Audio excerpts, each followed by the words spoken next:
Life symphony में बिखरे हैं जीवन के अनगिनत सूत्र। ताज नगरी के युवा सराफा उद्यमी मोहित अग्रवाल द्वारा लिखी अंग्रेजी पुस्तक राष्ट्रीय पुस्तक मेले में 2 दिन पूर्व लोकार्पण के बाद बनी विमर्श का केंद्र आगरा राइटर्स के स्टॉल पर मिल रहा आगरा के नए पुराने साहित्यकारों को प्रोत्साहन।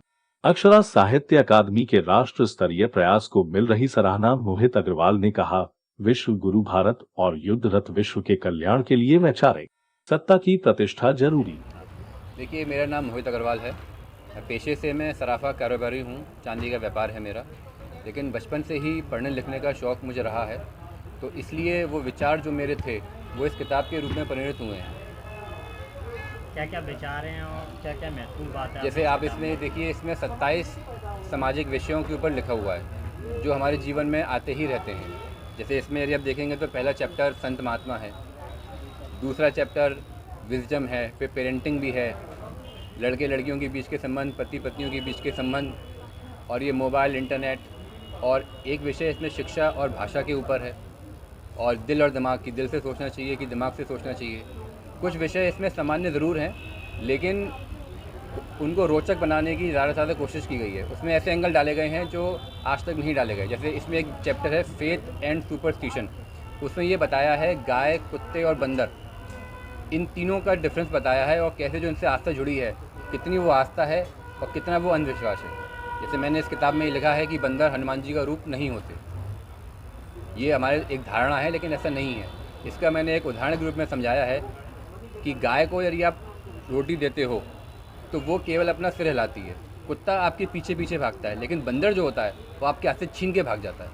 अब क्या हमारे हनुमान जी ऐसे हैं? हम अपने हनुमान जी को डिग्रेड कर रहे हैं ऐसा कह के। इसी हिसाब से इसमें एक चैप्टर है यूथेनेसिया, यानी इच्छा मृत्यु। आप डॉक्टर फेटर्निटी से बात करेंगे तो वो भी मुझसे सहमत है कि लोग बाग हाथ जोड़ते हैं कि भाई अब बस और नहीं।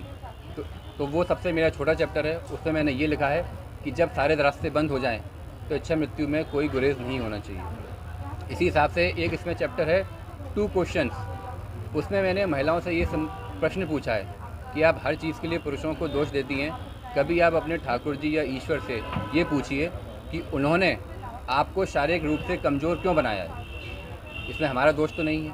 आप उनसे पूछिए कि ऐसा क्यों है कि एक सड़क चलता भिखारी एक वैज्ञानिक महिला का भी बलात्कार कर सकता है। ईश्वर ने उन्हें क्यों पुरुषों के रहमो करम पे छोड़ा है, इसका उत्तर वो अपने ठाकुर जी से ज़रूर मांगे।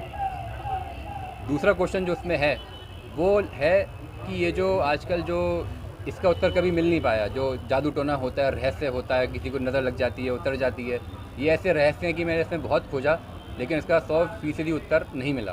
तो ये 2 प्रश्न मैंने पूछे हैं कि इनका उत्तर यदि किसी के पास हो तो वो ज़रूर बताएं, लोगों को भी इनलाइटमेंट होगी। तो इस बात किताब से मैसेज आपका हो, ये लिखी है आपने इससे? देखिए, किताब का जो ख़ास बात ये है कि ये एक ही तत्व पर टिकी हुई है, और वो तत्व है लॉजिकल रीजनिंग, यानी तार्किक विचारशीलता, कि हम भीड़ में नहीं जाएं। जैसे आज आप ये देख रहे हैं कि प्रदीप मिश्रा जी और ये दिनेश शास्त्री जी की भीड़ उमड़ रही है, तो इसमें थोड़ी तार्किकता भी होनी चाहिए। सब लोग जा रहे हैं तो हम भी चले जाएं, तो ऐसा नहीं होना चाहिए। ये दर्शाता है कि हमारे समाज में लोग कितने दुखी हैं कि उनको ऐसा लगता है कि शायद हमें कुछ उम्मीद फ़ायदा मिल जाए।